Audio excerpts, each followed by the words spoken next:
Day 11 of Browns training camp, and it started today, Mary Kay, with Jameis Winston talking, and I'm sensing a theme. Whenever Jameis Winston speaks, it is must listen.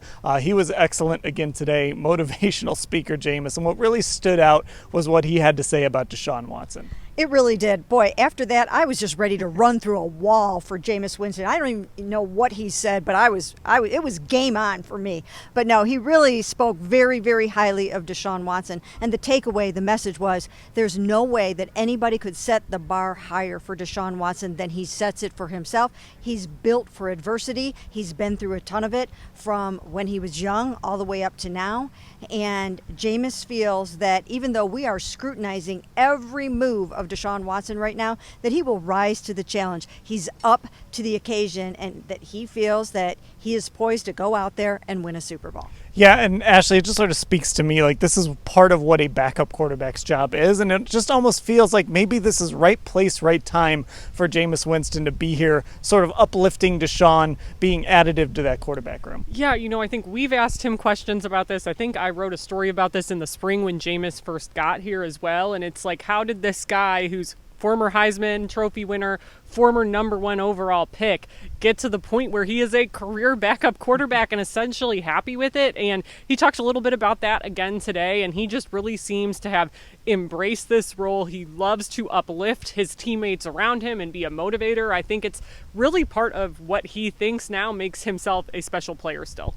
So Jameis is going to start on Saturday against the Packers, and then it's going to be some combination, Mary Kay, of Tyler Huntley and Dorian Thompson-Robinson. They are in a competition for whoever quarterback 3 is going to be on this roster. So one of those things to watch Saturday night, who goes first and who plays best. Yes, they should probably get about an equal amount of reps on Saturday night against the Packers. It'll be really interesting to see how both of these guys do. I think that's one of the better battles in camp. Who is going to be the number 3 quarterback for this team? Because they speak so highly of both of these guys. We know they love DTR from last year, their draft pick. He's coming off of a big dislocated hip injury. I wrote about that for this morning. And then Snoop. They love Snoop and all the different things that he can bring to the table. So I think this is one of the more intriguing things to watch on Saturday night. Yeah, and Ashley, I think one of the, you've got a former draft pick, which makes this so interesting. And of course, Kevin, I think it was you that might have asked, Kevin knows Tyler Huntley. He knows what he is because he's actually watched him play against the Browns and have pretty good games against the Browns.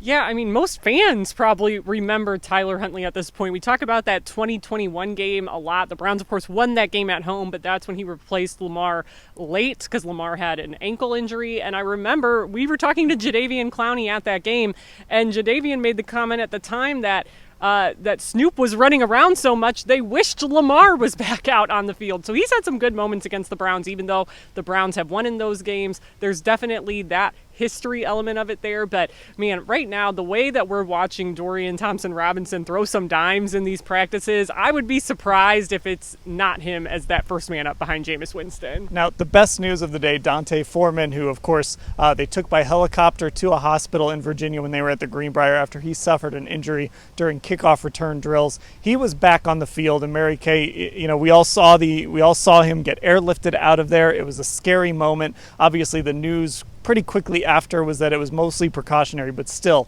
after all of that, for him to be back on the practice field within a week is pretty impressive. It really is. And I saw him out there yesterday, not practicing, but he looked to be in good spirits. He was watching practice. He was kind of goofing around with his teammates. He was locked in on things. So to see him out there today actually doing something after we watched those helicopters swoop in and whir overhead at the Greenbrier, it was a scary scene. And I know everyone is so grateful that he's back out there right now. Yeah, and again, we talk about battles. Now, we're probably not going to see Foreman on Saturday night, but we talk about battles, Ashley, that running back room, especially if Nick Chubb is not ready for week 1, that running back room is wide open. Yeah, it's one of the more, I think right now, interesting rooms in this offense, just because for the most part, everything else besides that third quarterback spot over there seems largely settled, essentially, right?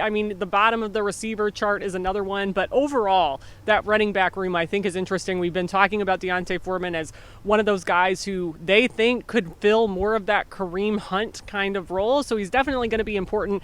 Obviously, there's so many guys right now getting work in the return game as well. I'd be curious if they're eventually going to want to try him there. We know that's Nyheim Hines' specialty, though, so definitely some intrigue in that room with those guys. Okay, we've got a game to cover on Saturday. The Browns will host the Packers at Cleveland Browns Stadium. We'll cover all of that and everything else that happened today at cleveland.com/Browns.